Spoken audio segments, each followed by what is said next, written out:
السلام عليكم ورحمة الله وبركاته. أهلا بيكم، معاكم أحمد عاطف. النهاردة يا جماعة احنا هنتكلم عن التصوير، ازاي اصور صورة شبه بتوع السيما. يلا بينا، we can do it.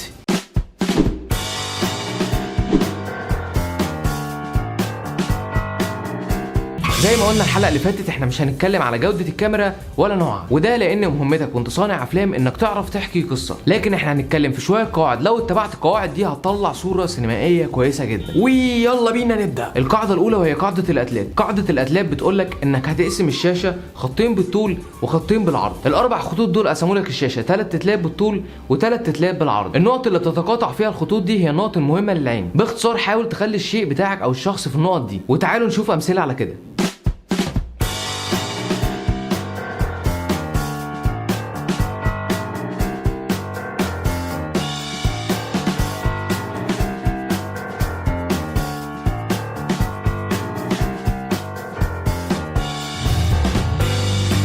طيب حد يقول لي طب ما انت يا ابو حميد واقف في نص الشاشه، انت بتقف في نص الشاشه وعايزنا احنا نوقف الناس في اطراف الشاشه ليه؟ اقوم انا رادد عليك واقول لك تقدر تكسر القاعده دي في حاله واحده بس، لو انت عايز الشخص بتاعك يكون في مواجهه الجمهور. والاسلوب ده دايما بنشوفه في برامج التوك شو، دايما بتلاقي استاذ معتز الدمرداش كده قاعد في النص كده وبيكلمك دايركت على طول، تحس ان هو قاعد بيكلمك في الصاله. بعد كده نروح لقاعده ثانيه وهي الليد روم والهيد روم.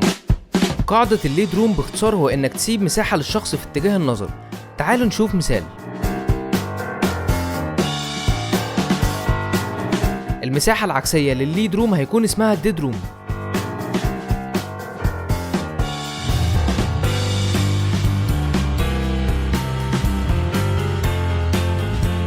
ممكن تكسر القاعدة دي لو الديد روم مليانة بالمعلومات وكسرك للقاعدة بيوضح معنى معين. تعالوا نشوف مثال. دلوقتي الشخصية بتبص اتجاه اليمين، لكن الليد روم هنلاحظ انها المساحة القليلة اللي على اليمين، والديد روم هي المساحة الأكبر اللي على الشمال، وده لأن الديد روم مليانة بالمعلومات بوجود شخصية تانية بتدعم الشخصية الأولى. بعد كده نروح لقاعدة الهيد روم. قاعدة الهيد روم هي انك تسيب مساحة فوق راس الشخصية بتاعتك بشكل كافي. الصورة اللي قدامنا دلوقتي صح ولا غلط؟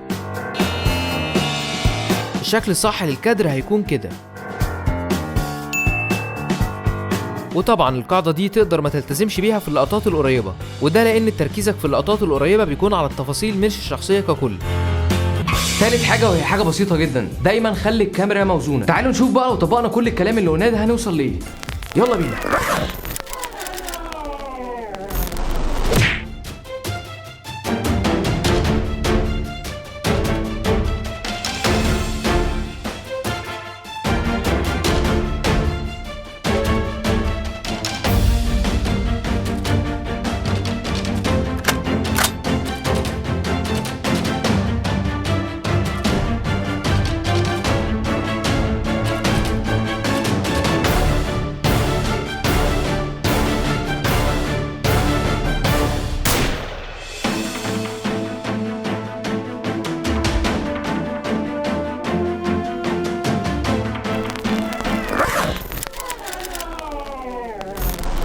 واخيرا تعالوا نتكلم عن احجام اللقطات وازاي تعمل عمق في الصوره، وده هيكون موضوعنا الحلقه الجايه. لو عندك اي تعليق ممكن تسيبه في الكومنتس تحت، ولو عجبتك الحلقه ممكن تعمل لايك وشير، وممكن برضو تعمل سبسكرايب علشان تشوف باقي الحلقات الجايه. ولو ما شفتش الحلقه اللي فاتت عن السيناريو تقدر تشوفها دلوقتي. واخيرا اشوفكم الحلقه الجايه.